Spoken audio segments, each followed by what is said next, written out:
Professora Iris Cantor, o nome do livro, Um Mundo sobre o Papel, livros, gravuras e impressos flamengos nos impérios português e espanhol nos séculos XVI ao século XVIII. O que se trata exatamente esse livro?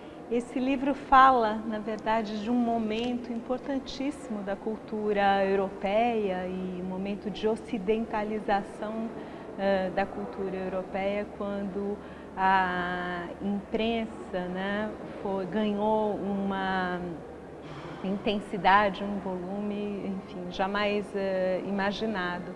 Então, ao mesmo tempo que se descobriam novos continentes, em que se dava a expansão ultramarina, os livros também tiveram um papel importante nesse processo de transmissão da cultura europeia para a Ásia e para a América e para a África. Então, o livro conta um pouco dessa vida dos tipógrafos, dos editores e dos autores que publicaram livros no século XVI e XVII.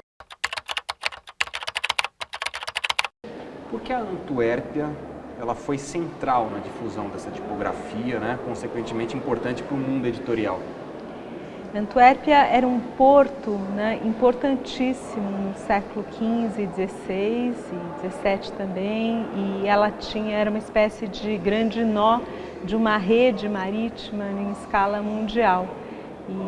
E além do mais, na Antuérpia se concentrava uma tradição fabril, uma tradição artesanal, onde, enfim, que possibilitou o desenvolvimento da indústria da tipografia. É lá que se concentraram o maior número de tipografias da Europa no século XVI e XVII. Quer dizer, além da Plantão Moretos, existiam outras tipografias, mais de 2.000 tipografias nesse momento, entre o século XVI, em 200 anos, se tem levantado um número cerca de 2.000 tipógrafos, Algumas tipografias maiores, outras melhores. A Plantão Moretos, certamente uma casa editorial que era dominante no setor. Pode-se dizer que essa arte, esses livros e essa arte tipográfica era o que informava o mundo de então? Pode-se dizer que sim, que ela tinha um papel de diria assim, central na circulação das informações geográficas, científicas, religiosas do mundo moderno. Você e os organizadores do livro dividiram o livro em 4 partes, um que fala da tipografia e as artes da gravação dos séculos XVI ao XVIII, a comercialização e a circulação de livros, o colecionismo e conhecimento e a recepção e a apropriação cultural. Por que essa divisão? Porque a gente quis, na verdade, cumprir com um arco de problemas que vai da produção material do artefato livro, a sua distribuição, circulação e finalmente a apropriação. Quer dizer, esses livros vão ser depois transformados em outros objetos, em outros suportes. Então, o livro termina com uma unidade de artigos que discute a influência desses livros, dessas gravuras, desses impressos no barroco mineiro, enfim, na tecelagem, na azulejaria.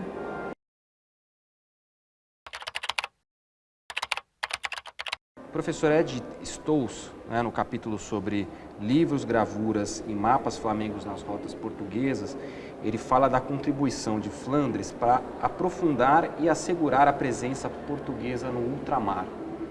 Os livros e as artes tipográficas tinham esse poder? Tinham, na medida em que eles transmitiam saberes, como se construir fortalezas, como fazer a guerra, como, enfim, organizar uma botica.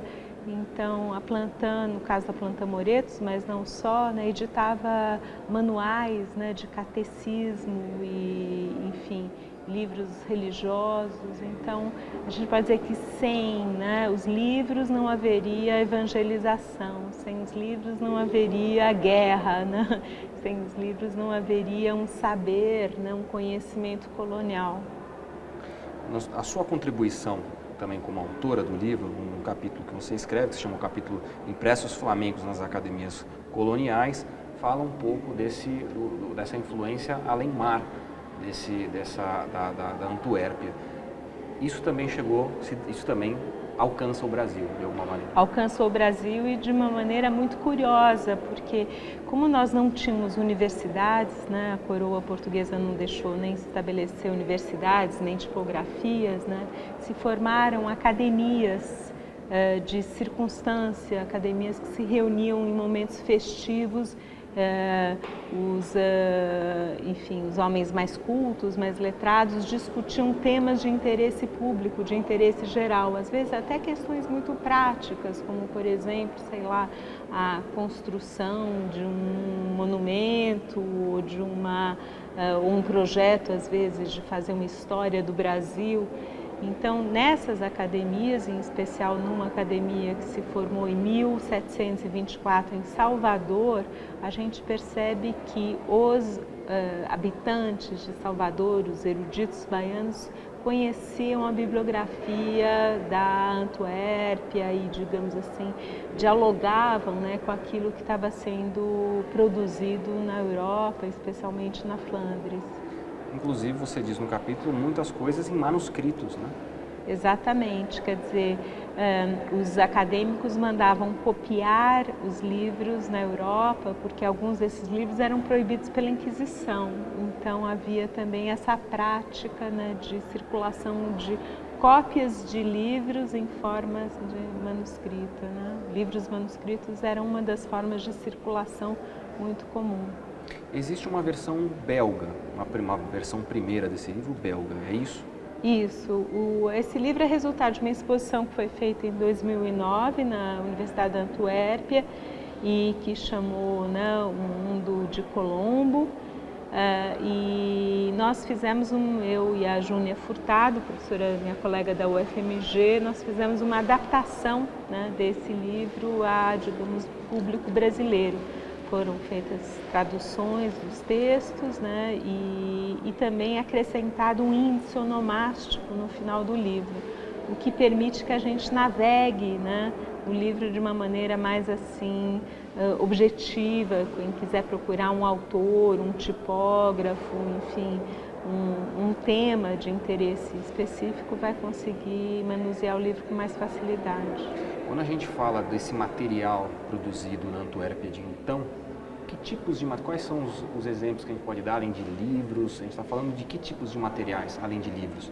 Tudo que tem a ver com as artes da impressão. Então, gravuras, né, chamadas estampas, né, e também os folhetos que, por exemplo, divulgavam os calendários de festas religiosas, enfim, almanaques, enfim, religiosos ou também ligados à vida agrícola. Na Antuérpia se produzia todo o gênero de espécies, né, de impressão, e isso circulava com bastante frequência, eram vendidas, né, em Lisboa e importadas no Brasil, muitas vezes vendidos em lojas, em armazéns que vendiam outros produtos, quer dizer, não havia livrarias especializadas. Os jesuítas, em geral, eram os principais distribuidores dessas obras flamengas, e com o dinheiro que eles recebiam, né, da venda dessas obras flamengas, eles também investiam nas suas boticas e nas suas atividades científicas. Pode-se dizer que já existia, então, estabelecido de alguma maneira, um pouco desenvolvido, um certo mercado editorial. Exatamente. Entre o polo principal na Antuérpia e esses editores locais.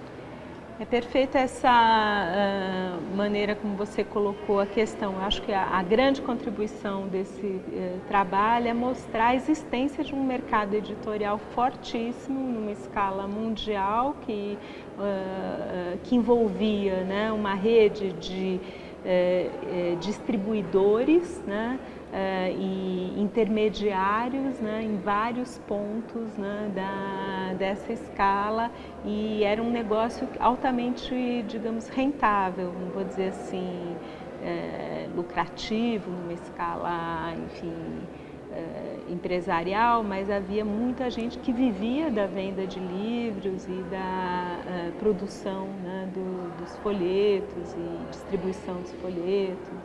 Isso já no século XVI? Já no final do século XVI e, sobretudo, no século XVII. Quando houve a união das coroas ibéricas, Portugal e Espanha, entre 1580 e 1640, esse é um momento que se intensifica ainda mais esse mercado editorial, porque as coisas que circulavam, os editores, tipógrafos, livreiros, né, que atuavam no mercado espanhol, passam a atuar no mercado luso, né, nos domínios imperiais portugueses. Então, há muito intercâmbio, interação entre esses agentes, esses atores todos. Em 1579, a Oficina Plantaniana publica a primeira edição de Theatrum Orbis Terrarum, de Abraham Ortelius, né? Queria te perguntar, você que é uma pessoa que conhece muito de cartografia histórica, qual foi a importância da Antuérpia para a cartografia? Da mesma forma como lá se concentrou, digamos assim, esse número extraordinário de tipógrafos, também na Antuérpia e na Flandres, de maneira geral, se concentraram os principais matemáticos, astrônomos e cartógrafos do período. Mercator é um deles, mas, enfim, poderiam ser Gema Frisius é outro. E lá se produziam também os instrumentos de observação, né? Os telescópios, enfim, e outros teodolitos, instrumentos necessários para medição, mensuração da Terra. Então, a Antuérpia realmente ela reuniu, né, uma espécie de massa crítica, né, que a gente pode comparar hoje com o Silicon Valley, né? E na Califórnia, que você tem ali uma concentração de cérebros, né, inovando e, enfim, criando, né, possibilidades de inovação tecnológica extraordinárias. E no caso do Ortelius, né, ele tinha o Ortelius inova porque ele vai expandir o gênero Atlas, ele praticamente redefine o que é um Atlas no período. Ele faz edições em várias línguas e voltadas a públicos diferentes. Então, o Atlas mais voltado a um público que sabe latim, que tem interesses científicos, um Atlas em língua vernácula para um público mais assim popular e que não tem tanto interesse, né, em termos latinos, enfim, mais para os viajantes e estudantes. Então, a gente observa, né, que o Atlas Ortelius foi realmente um best-seller, né, na sua época. Teve mais de uma centena de edições, né, entre o século XVI e XVII. Existiu um momento, quando os mapas eram considerados também um certo detentores de um conhecimento que hoje se equivaleria a documentos de segurança nacional. Existiu em algum momento um conflito em que esses mapas, por conta dessa difusão maior que se deu a partir de então, com essa proibição, digamos assim, essa restrição que faziam os governos, dos grandes navegadores? Pois é, na Flandres a cartografia impressa foi altamente difundida e não havia muita restrição à difusão da informação geográfica. Isso acontecia mais digamos assim, nos espaços ibéricos. A coroa portuguesa e a coroa espanhola proibiam a circulação da informação geográfica, não deixavam que os seus cartógrafos imprimissem e difundissem as informações que eles tinham acumulado.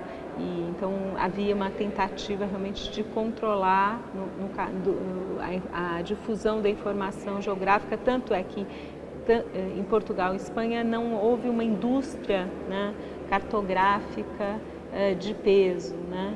Isso só vai começar a acontecer no final do século XVIII, no caso de Portugal e Espanha. E a Flandres, tanto a Flandres do Norte, a Holanda, os Países Baixos, as Províncias Unidas, quanto a Flandres do Sul, católica, né, ligada aos domínios espanhóis no início, mas depois incorporada à França, ela vai também editar esses atlas. E esses atlas, eles contém uma informação estratégica, mas assim não tão cobiçada, né? A política de Amsterdã e a política da Antuérpia foi sempre de difundir a informação geográfica, porque a ideia era, enfim, promover o livre mercado e, enfim, e os mercadores flamengos.